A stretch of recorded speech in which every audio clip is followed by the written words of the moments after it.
My parents joined Middle in 2009. They had been coming to the church for a while but became members just before I was born because they wanted me to grow up in a place like this.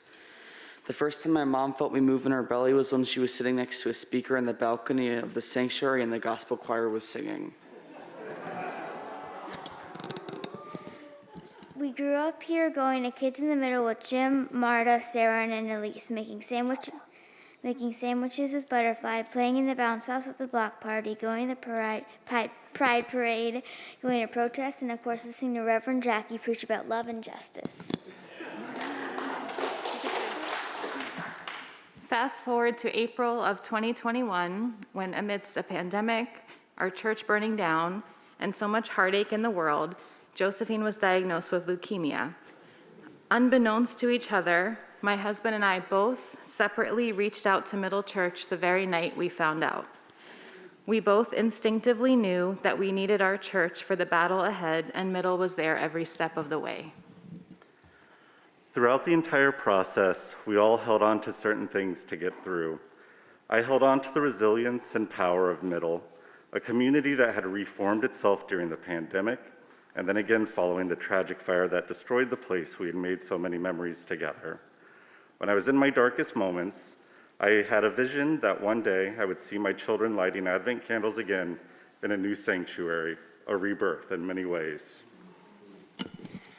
I held on to a prayer with Jackie at the beginning, and we sang Sia Hamba together on the phone. I also held on to all the stuffed animals, art supplies, and drawings that decorate our room. And now I hold on to the memories of seeing Hamilton with my family. Thank you.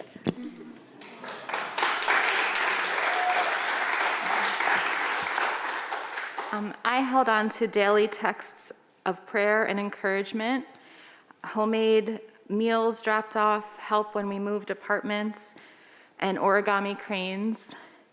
I knew in every moment, good and bad, that you were praying, crying, or rejoicing with us.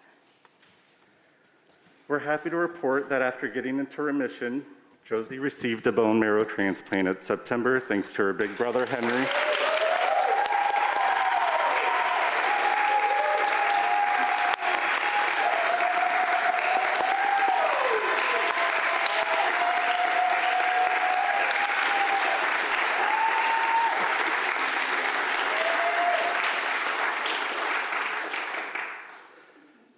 This is nice and easy for me. We knew all along that Middle was praying for us, from Zoom rooms to the sidewalk outside of Memorial Sloan Kettering on transplant day. When Josie's immune system was reconstituted and she was vaccinated, Middle was the first indoor gathering we attended. I wanted to present her back to the congregation in gratitude for your faith, which Hebrews 11 says is the substance of things hoped for, the evidence of things not seen. I know you kept the faith when we couldn't, and I want to say thank you. Middle Church believes in love, period, and Middle is also a movement that needs you and your support. I hope you will consider joining us and sharing your time and talents. Middle has been able to endure so much and still provide support to its community because of the generosity, kindness, and love and commitment of the members that make up our church. I hope you want to be part of this family. If this is something you could use more in your life, go to middlechurch.org/join to become a member. You can also fund this movement by scanning the QR code on the screen for Venmo, or go to middlechurch.org/donate to give online.